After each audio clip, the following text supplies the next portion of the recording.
Very well, Assalamualaikum warahmatullahi wabarakatuh.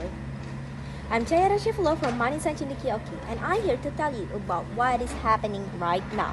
So, ladies and gentlemen, I want you to imagine waking up in a world where freedom is promised but denied, where corruption is a way of justice, and where artificial intelligence means to empower us slowly erodes our ability to think creatively.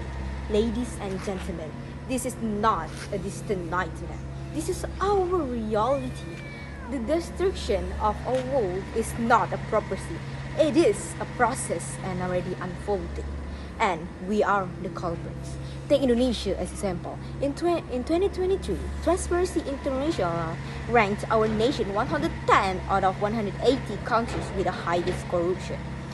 And globally, there is 1 in 3 people that live without granted human rights. And where and why this is happening, the relevant information are spread everywhere. UNESCO has revealed over 60% of our youngsters to struggle to tell which one is true and which one is fake. There are the numbers, there were warnings. When corruption thrives, when rights are violated, and when minds are manipulated, the collapse of our trust and democracy becomes inevitable. The real danger is not only corruption or violation, but the crisis of critical thinking. Many people today can scroll endlessly, but they cannot tell which one is true and which one is fake. They cannot tell which one is important and analyzing. They can't. And when critical thinking is absent, even the smartest people can be fooled. Technology itself is not the villain, but without literacy and skepticism, it becomes a weapon in the hands of manipulation. Yet there is hope.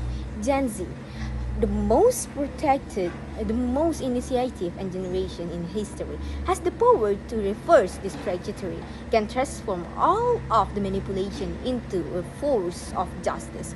We can cause technology to expose corruption, defend human rights, and inspire movements that unite rather than divide.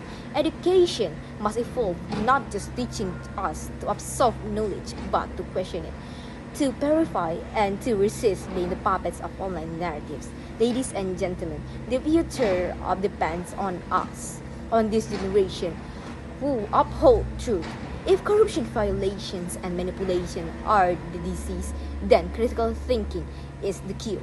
Gen Z can be the architects of renewal, turning knowledge into action, and action into justice in the battle of words, education, or shield. And we are the front lines.